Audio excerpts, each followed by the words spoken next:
Hello, welcome back to the channel. My name is Lisa Elvin Stoltari, and I'm a genealogist and a passionate traveler.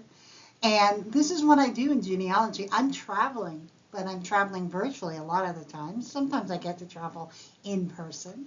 But what I've been doing with the channel over the last several years is I've been really examining the French connection of les Filles du Roi and les Filles Mariées, trying to understand their importance. And I wanted to tell their stories because as women, we want to make sure they are remembered. And that is what I'm doing. Each one is kind of a love sonnet to each of them and thanking them for what they have given to us. So with that being said, before we begin, let me show you ways you can support the channel. The first three keep you in the know. Subscribe, like, notify. I feel like I'm like a broken record. And subscribe, like, notify. And then we also have ways that you can support the channel financially. You can do Patreon, you can do PayPal on my website, you can go on there. And we also have something called Coffee, which is also part of a external platform where you can donate a one-time shot or you can do a monthly, whatever works for you. We appreciate any and all, and most of all, we appreciate you watching. So thank you so much to all of you, and let's get on with the show. And now we do episode 287. We're moving right up there. Catherine De LaHaye. She is a viewer request, and when I looked in my files, I did find that one of my dear friend's husbands, who has that French-Canadian connection, this is also his grandmother, and guess what? And when I looked in my files, I looked in my own file, and she is also my great-grandmother. So let's get to know Catherine a little bit better. Catherine was born in 1646 in Paris, France. Her parents were Fille De LaHaye and Catherine Poitvray. From the 5th arrondissement, which is the oldest in Paris and was actually built by the Romans. You can find traces of this area's past in such places as Les Arènes de Lutèce, which is a Roman amphitheater, as well as the Thermes de Cluny, a Roman thermal bath. It is found on that famous rive gauche, the left bank of the River Seine. The 5th is one of the Paris's most prestigious districts, and you can find things like Le Sorbonne, which is the very famous university built in the 12th century. It's actually known as the Quartier Latin, which does not mean that it's Spanish, but in fact refers to the fact that the language of education at that time was Latin. She would have gone to the Church of Saint-Edmond, which actually is a very famous church. It contains the shrine of Geneviève, who is the patron saint of Paris. The parish began in about the 6th century, and this church that you see kind of in the background was begun in 1494 and completed in 1624. I mean, it took forever. And can you imagine, 1494, 2 years after Columbus set sail? And Catherine, this would have been a brand new church for her. Just amazing that a 400-year-old church, 500-year-old church is actually still around. So amazing history from the area of France and is the oldest. So I absolutely have to go there. After her father passed away, she would come to New France as a Fille du Roi, and she brought with her 200 pounds. She sailed aboard Le Jean-Baptiste and arrived in New France on June 30th, 1669. The room that she selected and who selected her, his name, Pierre Gilles, born in 1649 in La Roche-Beaugard in France. His parents were Léonard Gignard and Jeanne Leblanc. Now, he is from the region of France known as Nouvelle-Aquitaine, and inside that region, we have the Département de Dordogne. And this is a very small, very historic, of course, everything in France is historic.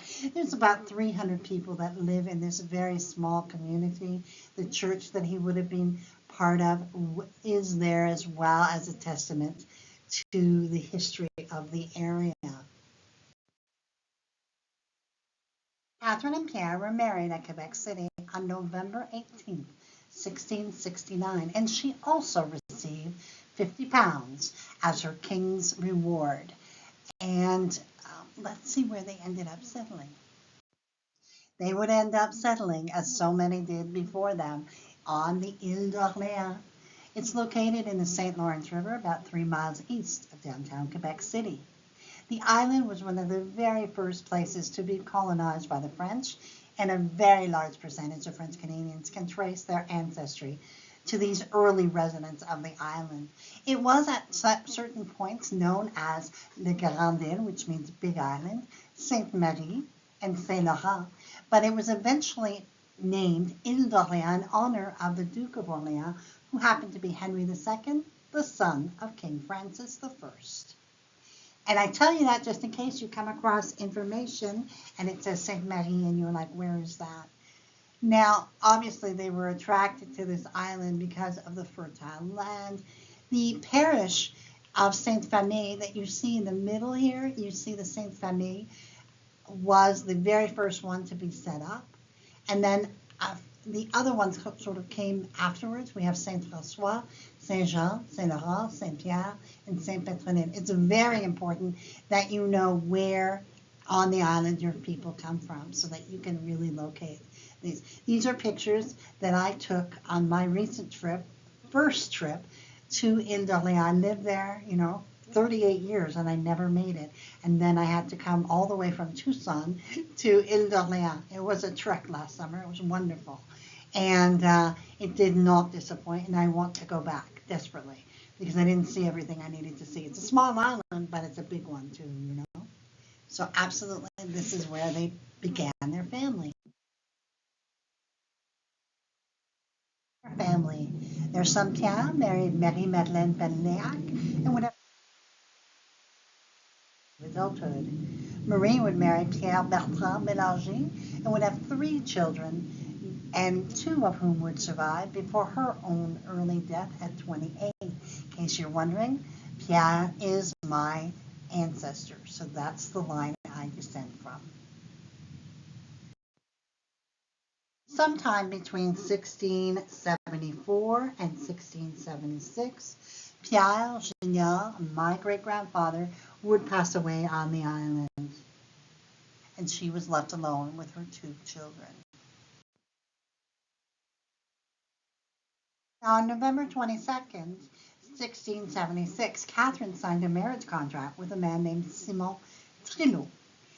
We will see this gentleman again when we feature Charlotte Catherine Jolivet de Girard, who is a Fille Du Roi, but he did not honor his contract with Catherine, and he annulled the engagement. 1681, we see Catherine, who is now a widow. She's the widow of Pierre, and her children, Pierre and Marie, are with her. So she's living alone. So it's been 4 or 5 years since the death of her husband. So my ancestor was definitely unlucky in love. She marries Etienne Raget de Lyonnais, and she marries him in 1685, but a little over 3 years later, he would drown.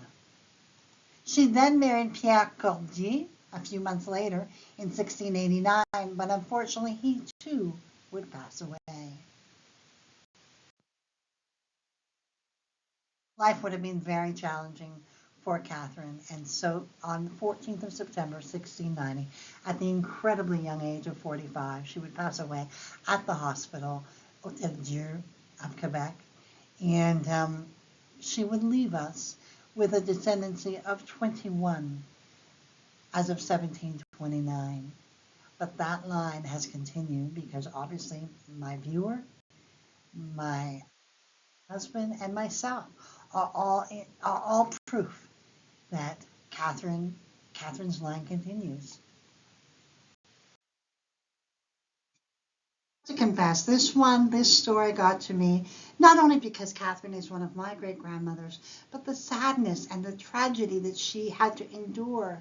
And I'm just amazed that she could have made it even, that she kept trying.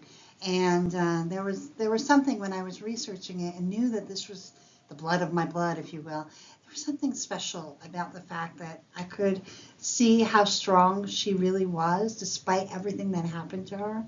And yes, she passed away very young and she only left 21 descendants, but I'm here as a testament to this woman and what she gave.